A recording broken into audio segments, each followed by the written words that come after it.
देखिए, एक चीज़ तो क्लियर है, अर्निंग सीजन उतना अच्छा नहीं रहा जितना कि मार्केट में रैली हुई है। एक एक्सपेक्टेशन थी कि ये वाले अर्निंग सीजन में ग्रीन शूट मिलेंगे, लेकिन ग्रीन शूट्स मिले। मार्केट का ये काम होता है, मार्केट क्या करता है, मार्केट अगले 3-4 क्वार्टर के अर्निंग्स को पहले ही प्राइसिंग करने की कोशिश करता है। लेकिन इसमें कोई डाउट नहीं है कि जितना मार्केट चला इस क्वार्टर में, उसके मुकाबले उतनी अर्निंग्स नहीं चली। मार्केट अगर 15% चला, अर्निंग्स 8% ही बढ़ी। लेकिन अच्छा, एक चीज़ समझिए कि मार्केट में ना, ये जो अर्निंग्स और मार्केट है ना, अगर आप इनको चार्ट बनाएंगे ना, 10-15 साल का चार्ट सेम होगा, लेकिन जैसे एफडी में तो एकदम 2 एफडी रेट पे आप एकदम सेम चार्ट बना सकते हैं। ईपीएस, निफ्टी का ईपीएस और निफ्टी का चार्ट जो है वो लॉन्ग टर्म में सेम डायरेक्शन में होंगे, लेकिन उसके बीच में आपको ऐसे जैकेट एजेस मिलेंगे। जैसे अब अगर मैं यहाँ पे एक लाइन खींच दूँ, ऐसे ही लंबे चार्ट में एक लाइन खींच दूँ, तो वो लाइन सेम रहेंगी दोनों की। लेकिन मार्केट के मूव्स और अर्निंग्स जो है ना, वो मार्केट का काम इस तरीके से करते हैं ना, क्योंकि वो कभी जो मूड है वो अच्छा होगा, कभी मूड खराब होगा, कभी मार्केट को ज़्यादा वैल्यूएशन मिलेगी, कभी मार्केट को कम वैल्यूएशन मिलेगी। लॉन्ग टर्म में अर्निंग्स और मार्केट लेकिन साथ साथ चलते हैं।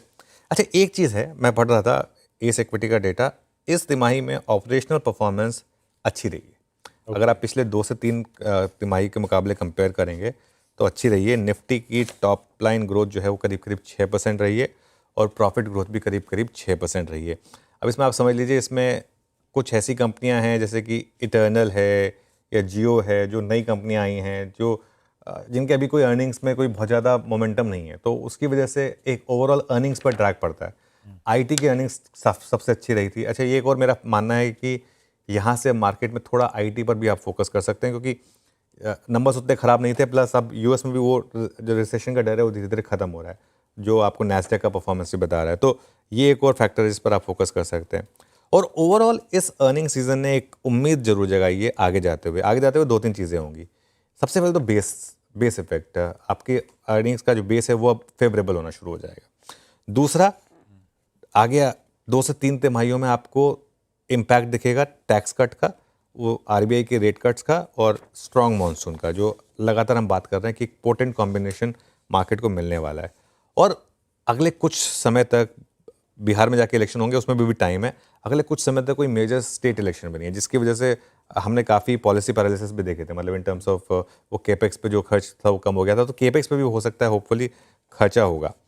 तो मेरा ये मानना है कि हमारी जैसी इकॉनमी है ना, उसमें ये फेजेस आएंगे जिसमें 3-4 क्वार्टर कभी कभी मार्केट, अब आपको याद हो, बहुत लोगों को बात याद नहीं होगी, 2009 के इलेक्शन से जस्ट पहले मार्केट 1.5 साल तक कुछ नहीं कर रहा था, और उसके बाद एक ही दिन में मार्केट में वो 10% का सर्किट लगा था, 10-15% का। तो ये मार्केट में क्या होता है ना, बीच बीच में इस तरह के फेजेस आते हैं। ये पिछले हमने सितंबर से हमने देखा कि मार्केट काफ़ी कंसोलिडेट कर रहा था, मार्च के बाद हमने वापस रैली की शुरुआत देखी है।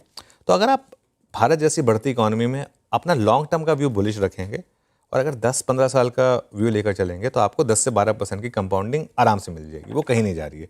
वो पिछले 20 साल में भी हुआ है, पिछले 50 साल में भी हुआ है, अगले 20 साल में भी होगा, अगले 50 साल में भी होगा।